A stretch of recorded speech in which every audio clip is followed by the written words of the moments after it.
mercado voluntario de bonos de carbono, aunque la verdad es que el mercado voluntario es muy amplio.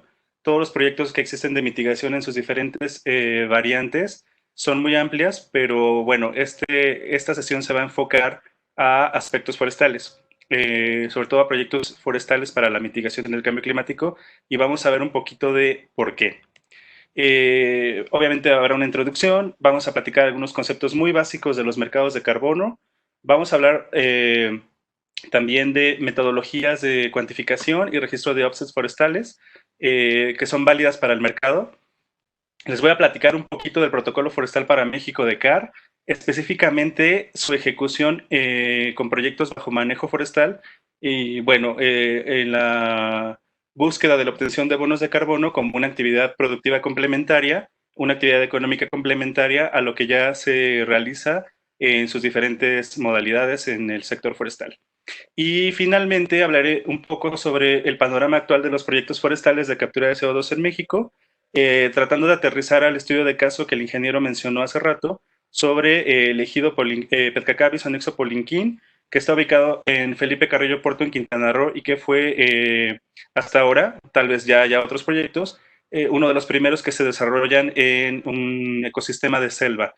Tradicionalmente los proyectos, o típicamente los proyectos que se han hecho en México, hasta ahora la mayoría son hechos en lugares de ecosistema templado, de bosque templado, e incluso ecosistemas de bosque mesomontaña, pero bueno, el CACAP tiene la particularidad de que fue en una selva y eso trajo sus propias bonanzas, desventajas, retos y demás cosas que ya platicaré al ratito.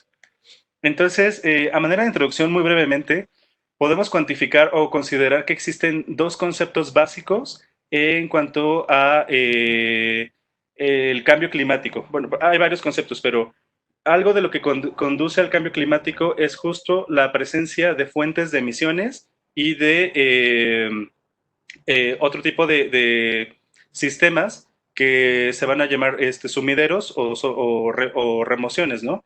Entonces, por ejemplo, una fuente de emisión que todos tenemos en la mente, en cuanto nos dicen contaminación, cambio climático, dióxido de carbono, es la industria, ¿no? Pero no debemos olvidar que también existen otras fuentes de emisión.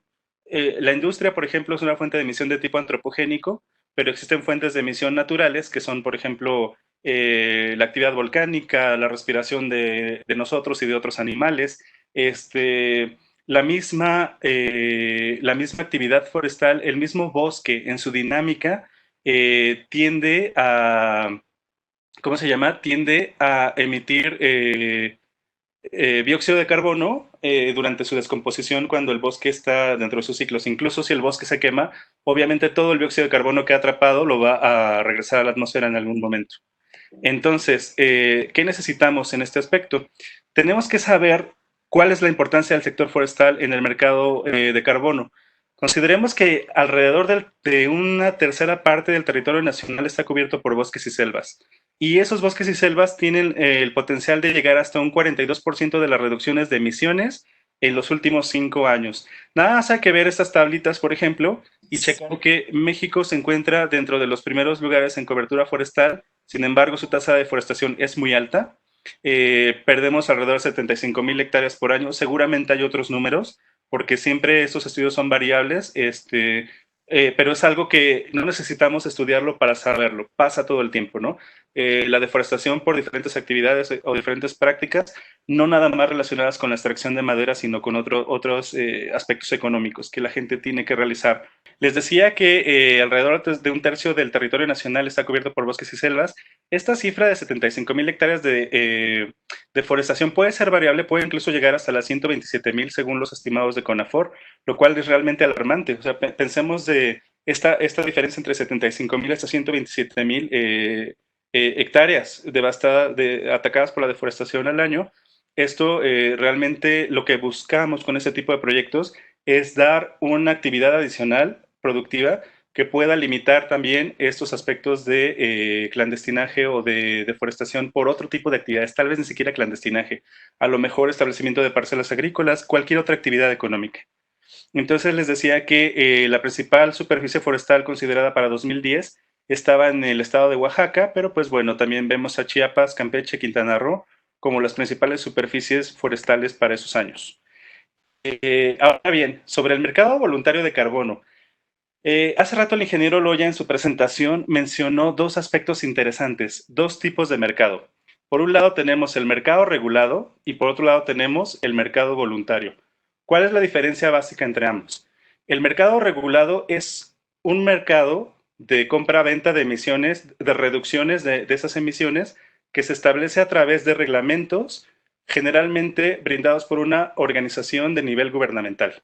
Existe todo un sistema de comercio de emisiones realizado por un gobierno de los países o a lo mejor un gobierno subnacional, como los mercados de California, por ejemplo, o de Quebec, incluso el mercado de Nueva Zelanda, que tal vez es más grande. Y la idea es que en México se establezca un mercado completo nacional que sea el sistema de comercio de emisiones. Entonces, ¿cómo funcionan estos mercados? Los dos funcionan de la misma manera. Existe una entidad que está contaminando. Veámoslo de manera muy simplificada. Esta entidad emite cierta cantidad de toneladas de dióxido de carbono o de otros gases de efecto invernadero que su poder calorífico se compara con el dióxido de carbono. Entonces vamos a hablar de toneladas de CO2 equivalente. Hay un límite de las emisiones que puede tener esta empresa. Entonces tiene varias alternativas. La primera es que reduzca y de manera interna. ¿Cómo lo puede hacer? Cambiando sus luminarias, cambiando sus combustibles, cambiando sus métodos de producción, reduciendo las horas que utiliza la energía eléctrica, etcétera. Generando su propia electricidad, como algunas, se veía en otro seminario, una fábrica de Durango que produce madera y con los mismos residuos producen su propia electricidad. Ese es un muy buen mecanismo para reducir las propias emisiones. Otra forma es que ellos pueden comprar las reducciones de la industria. Por ejemplo, yo logré reducir mis emisiones. Tenía un tope de 25,000 y reduje hasta 20,000. Todavía me sobran 5,000 que le puedo cambalachar a esta persona que quiere comprarlas. Tenía 30,000 y ya se pasó por 5,000. Entonces compra esas 5,000 y queda tablas en sus 30,000 y puede declararse como que está cumpliendo porque está comprando la mitigación que otros están haciendo. La tercera alternativa es que este cuate le compre los créditos o bonos de carbono a un proyecto que esté reduciendo de la atmósfera. Ese proyecto puede ser de ganadería, puede ser de rellenos sanitarios, pero lo que queremos es que se enfoquen, no es por descartar los demás proyectos, sino las demás iniciativas. Queremos resaltar la importancia del sector forestal en este sentido. Las personas que estamos trabajando esto, pues es a lo que nos dedicamos a buscar también que los proyectos que están en el bosque sean confiables para que las comunidades forestales puedan obtener dinero de la venta de estas remociones que se están haciendo de la atmósfera de manera constante desde que el bosque es bosque. Entonces, ¿qué condiciones nos van a pedir para el mercado? En el caso del mercado voluntario como tal, tiene también reglas, pero no está regido, mandatado por ninguna ley, no está como tal restringido a una estructura de gobierno. Aunque sí, obviamente tiene sus reglas de participación, lo que se busca es que las empresas puedan compensar sus emisiones de gases de efecto invernadero al adquirir bonos u offsets, también se les llama créditos de mitigación, de proyectos que sean verificables, adicionales y permanentes. ¿Qué quiere decir esto? Un proyecto es verificable cuando cumple con una metodología, un proceso completo, y al ser revisado por una entidad de tercera parte que nada tiene que ver con el proyecto, esta entidad determina que el proyecto es real y que tiene todos los puntos que está mencionando y que sus créditos de carbono, sus remociones de la atmósfera son reales. Después, es adicional cuando ocurre como una actividad adicional al business as usual, que es cuando, por ejemplo, un ejido tiene una actividad de extracción de madera, aprovechamiento forestal maderable, pero aparte hace un proyecto de captura de carbono dentro de su propio bosque. Ojo, una cosa no limita a la otra, por lo menos en el protocolo CAR. Las actividades forestales es tu línea de trabajo habitual. Lo que estás haciendo adicional sobre eso, que es cuantificar el carbono, preservar, trabajar con especies nativas, abrir brechas cortafuego, dar vigilancia sanitaria, hacer tus aclareos, podas, etcétera. Eso es adicional al trabajo que ya se había realizado y es por lo cual se puede compensar un proyecto. Aparte, tienen que haber cuidado de que no exista, por ejemplo, un mandato de ley que te obligue a hacer esos proyectos y que tampoco exista, por ejemplo, un proyecto dentro de un área natural protegida que ya cuenta con un instrumento de protección o, por ejemplo, que está bajo pago por servicios ambientales. Ahora, la permanencia de los créditos de carbono está determinada por la naturaleza del proyecto, ¿no? A lo mejor para cultivos que son anuales, tengo permanencia de un año, pero para el bosque lo que se busca es que los créditos tengan permanencia por lo menos de 100 años. El bosque es un cultivo a largo plazo, larguísimo plazo, entonces se busca que las actividades que se encaminen a la remoción de estos créditos se demuestre que el bosque está manteniendo su masa forestal por lo menos en la línea base y creciendo a un ritmo considerable de acuerdo al tipo de bosque que estemos, en el que estemos trabajando. Entonces, esa es la permanencia de los créditos. Muy bien, pues existen diferentes estrategias para, o características que han pasado con el mercado, más bien. Actualmente los mercados de carbono siguen siendo a pequeña escala, sobre todo el voluntario, pero existen muchos esfuerzos de la industria privada, sobre todo para generar e impulsar estos mercados.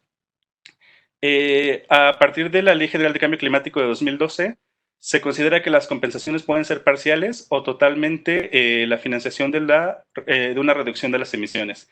Hay un ejemplo muy interesante que es el esquema de compensación y reducción de carbono para la aviación internacional, o CORSIA, por su nombre en inglés. Este proyecto, por ejemplo, el transporte es uno de los sectores que más contaminan y la aviación también. Quien haya comprado un vuelo recientemente en Aeroméxico o creo que incluso Volaris, algunas de estas líneas te piden si quieres mitigar tu huella de carbono a través de comprar un crédito de compensación por un precio. Entonces, lo interesante es que los proyectos, por lo menos CAR para México, van a ser elegibles, los proyectos forestales, para este sistema de compensación de CORSIA. Entonces, eso es una noticia buena porque quiere decir que si no es aquí en México, puede ser en el extranjero, pero la venta tal vez no está segura, pero sí existen escaparates y de mercado. Ahora bien, para poder llegar al mercado tenemos que saber, nos van a decir, ok, tienes un proyecto, ¿cómo lo hiciste?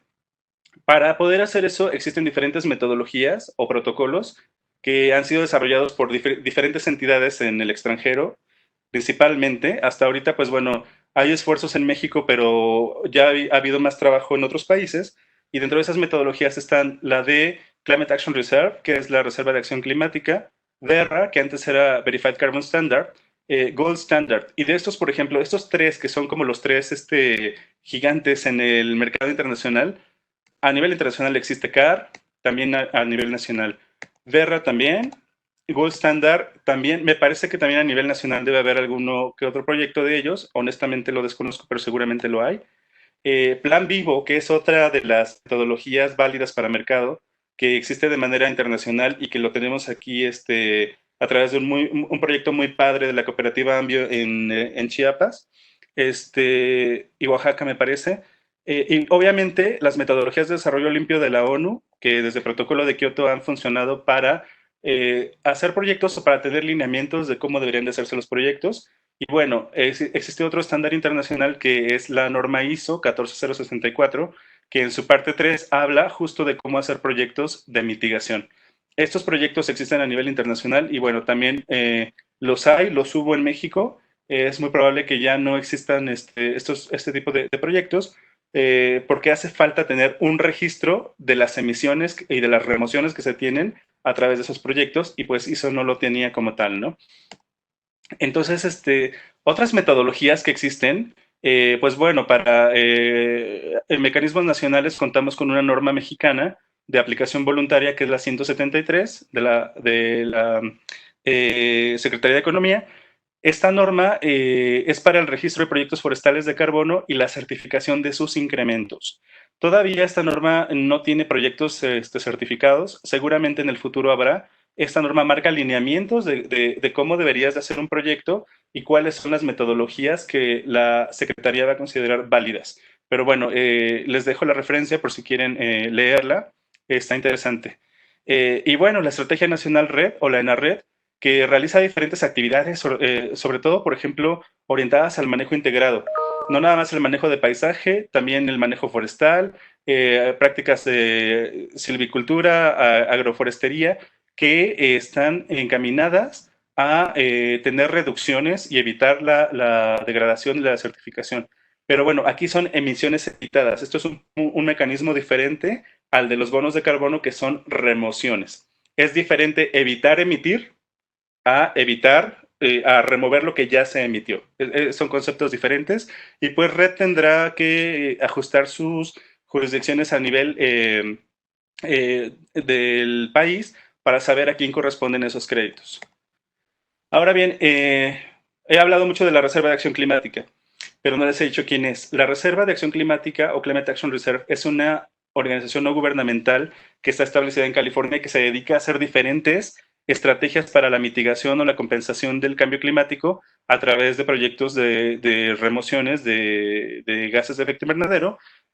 Como les decía, pueden ser relleno sanitario, sustancias degradadoras de la capa de ozono, calderas, eficiencia de calderas, por ejemplo, y sobre todo el protocolo forestal, que es el que más me interesa a mí, que lleva desde 2013 trabajándose, se publicó su primera versión, para 2014 ya estaba el primer proyecto, que fue el de San Juan La Chao, Oaxaca. Bueno, pueden consultar, ahorita ya el protocolo va en su versión 2.0, que se acaba de estrenar a finales de marzo de este año. Este protocolo me gusta mucho porque cuenta con condiciones muy apegadas a la realidad mexicana, tanto a la ley agraria, a la ley de desarrollo forestal sustentable, a cuestiones sociales, a cuestiones de biodiversidad. Es un muy buen complemento, por ejemplo, para los esquemas de certificación forestal. Entonces, ¿cómo se trabaja en general con este protocolo? Hay un esquema muy sencillo. En el centro tenemos al dueño forestal, que puede ser un ejido, bienes comunales, puede ser un propietario particular, puede ser incluso propiedad pública no federal, ¿no? Por ejemplo, un parque estatal, un bosque pequeño, ¿pero qué estoy diciendo? Un parque como el bosque de Chapultepec, por ejemplo, un bosque más pequeñito de algunas menor a 10 hectáreas, entra como bosques urbanos. Entonces, en primer lugar tenemos que buscar el desarrollo del proyecto. Alguien que sepa qué está haciendo bajo la metodología de CAR. Después, muy probablemente contactar a la reserva para tener capacitaciones. La reserva del registro capacita técnicos comunitarios, desarrolladores de proyectos, da vigilancia continua a los proyectos que se están desarrollando. En México, muchas veces de manera altruista, registra los proyectos y emite los créditos de carbono. Ellos son quienes van a emitir los créditos después de una verificación. Ellos son los dueños del protocolo. Después viene un tercero acreditado que hasta ahora, por ejemplo, yo trabajaba en esta organización que se llama ANSE. Desde 2016 se ha dedicado a verificar proyectos de captura de carbono. Ahorita ya hay más entidades que se están acreditando, pero bueno, digamos que aquí es por poner un ejemplo. El verificador emite el reporte de verificación, da la declaración de verificación y una lista de hallazgos que se tienen que ajustar para el proyecto para poder llegar a la venta de los créditos. ANSE o el verificador no te da los créditos. Los créditos te los da la Reserva de Acción Climática una vez que tu proyecto ha sido verificado exitosamente.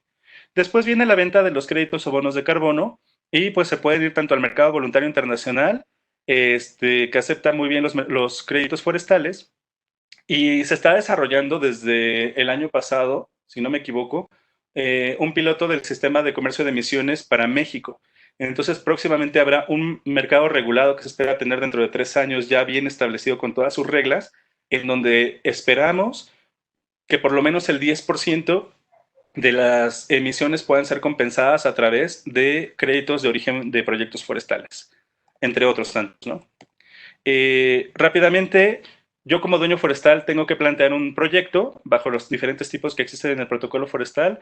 Debo de comprometerme, si soy un ejido o bienes comunales, a 30 años por lo menos, con contratos renovables cada año.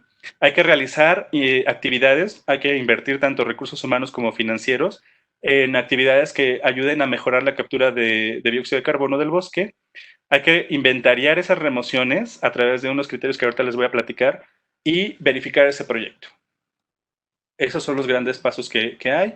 ¿Qué se cuantifica? Ahí me faltó un signo de interrogación, disculpen ustedes. Lo que vamos a cuantificar en un proyecto es la altura, el diámetro del árbol, cuál es su especie, si tiene algún tipo de defecto, si está, cuál es su vigor, con cierta metodología que establece parcelas concéntricas en un área determinada de actividad.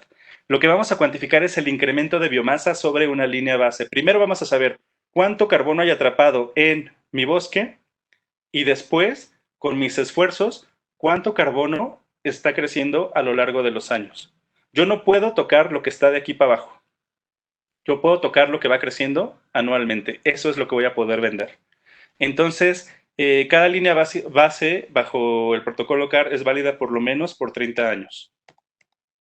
Muy bien. Otros criterios de elegibilidad se encuentran en la localización. El proyecto tiene que estar localizado en territorio nacional mexicano. La propiedad puede ser comunal o privada, incluso pública, pero se tiene que demostrar. Si es comunal o social, se tiene que demostrar a través de carpeta básica, resolución presidencial, etcétera. Si es privada, se tiene que demostrar a través de escrituras registradas en el registro público de la propiedad. La participación debe ser libre e informada, eso es completamente vital, y se evita duplicar esquemas de protección como PSA o áreas naturales protegidas. Pueden preguntarme, oye, pero yo estoy en un área natural protegida y tengo aprovechamiento forestal. Si estás en zona de amortiguamiento, sí se puede. Si estás en zona núcleo, mejor busquemos otra cosa que hacer. Entonces, ¿qué prácticas forestales están permitidas dentro de la versión 2 del protocolo forestal para México? La reforestación y restauración sí, el manejo forestal mejorado también, las actividades silvopastoriles, las actividades agroforestales, bosques urbanos, chicos y grandes, de menos de 10 hectáreas y de más de 10 hectáreas también. Deforestación evitada, no. Es decir, otra vez lo digo, no puedo cuantificar, este protocolo no te da créditos por lo que evitas que se emita, te da créditos por lo que remueves de la atmósfera, ¿no? Entonces, si yo dejo de cortar la madera, a lo mejor estoy ejerciendo, si yo cortaba madera y dejo de cortar para tener una mayor captura de carbono, lo que yo cortaba voy a obligar a que otras personas lo hagan, y a lo mejor de manera ilegal. Entonces, la deforestación evitada no se encuentra todavía dentro de este protocolo, habrá que buscar mecanismos posteriores. Ahora bien, el panorama de los proyectos forestales en México. Sobre todo aquello que está enfocado a manejo forestal sustentable. Ustedes sabrán seguramente muy bien que existen diferentes estrategias, se han hecho diferentes estrategias para lograr un manejo forestal sustentable que implica un manejo integral, ¿no? Implica conservar la biodiversidad, implica incrementar la productividad, implica incentivar la regeneración del propio bosque y del suelo, la preservación de otros recursos naturales como la infiltración de agua y demás, incluso el valor paisajístico del bosque. Entonces, todas estas actividades, la verdad es que no están peleadas con el protocolo forestal, se complementan de alguna manera. Entonces, no es que no puedas hacer un proyecto si no tienes certificación, pero la verdad es que aquellos proyectos en predios que tengan certificación tanto nacional como internacional cuentan con diferentes niveles de organización, sobre todo en gobernanza y en saber que son compromisos a largo plazo que pueden permitirles desarrollar proyectos exitosos. Les digo, no es requisito, pero es algo que puede funcionar. Por ejemplo, pueden decir, bueno, yo ya me certifiqué con ATP, ya me certifiqué con la nacional y con la internacional y, ok, tu madera no va a costar más, pero a lo mejor esas actividades que estás realizando te pueden ayudar a generar un ingreso adicional a través de la venta de créditos de carbono, bajo un esquema reconocido. Entonces, todo esto es para que al mercado no llegue nada más el producto de madera, sino que al mercado también diga, esta madera viene de un aprovechamiento donde hay captura de carbono, yo lo compro. Viene de una comunidad rural que comprendió muy bien que su papel es vital para el combate del cambio climático, yo lo compro. Viene de una comunidad indígena que sabe perfectamente que le da trabajo a su población y que esto les ayuda a vivir, pues yo lo compro. O sea, tanto tengo la opción como de comprarle sus productos de madera, como la opción de incluso como persona mitigar mi huella de carbono comprando créditos forestales de estos proyectos. Eso es algo que hay que tener en cuenta porque es algo que la iniciativa privada también considera mucho sobre los proyectos de captura de carbono forestal. Ahora, estos números la verdad es que no son oficiales, yo los hice con cálculos muy libres, los pueden checar si gustan, pero por ejemplo para 2015 el Inventario Nacional de Emisiones de Gases y Compuestos de Efecto Invernadero del INEC, del Instituto Nacional de Ecología y Cambio Climático, dijo que se estaban emitiendo 673 millones de toneladas de CO2 equivalente, de las cuales el 63% corresponde a puro dióxido de carbono, es decir, 425 millones de toneladas. Los sectores que están obligados a mitigar sus emisiones son el transporte, la energía y la construcción, que en suma se acercan al 60%. Es decir, de ese 63%, el 60% es sujeto de mitigación. Ese 60% equivale a 425 millones de toneladas, de las cuales solamente 255 millones de toneladas se pueden compensar con el 10% de esas 255 con offsets. Quiere decir que se requieren alrededor de 250 proyectos forestales que remuevan por lo menos 10,000 toneladas de carbono al año para poder compensar estas emisiones. 250 proyectos de 10,000 toneladas, hablamos de proyectos de alrededor de 2,000 hectáreas más o menos. Entonces, yo sé que son números muy hechizos, que son números muy simplones, muy simples, no tienen como tal una base científica, salvo la simple aritmética de hacer calculitos con los reportes del Instituto de Ecología, pero pensemos en el potencial que esto implica para el desarrollo de proyectos de captura de carbono, siempre y cuando existan también los mecanismos de mercado adecuados para que salgan. De nada me sirve tener 250 proyectos que están estancados sin vender.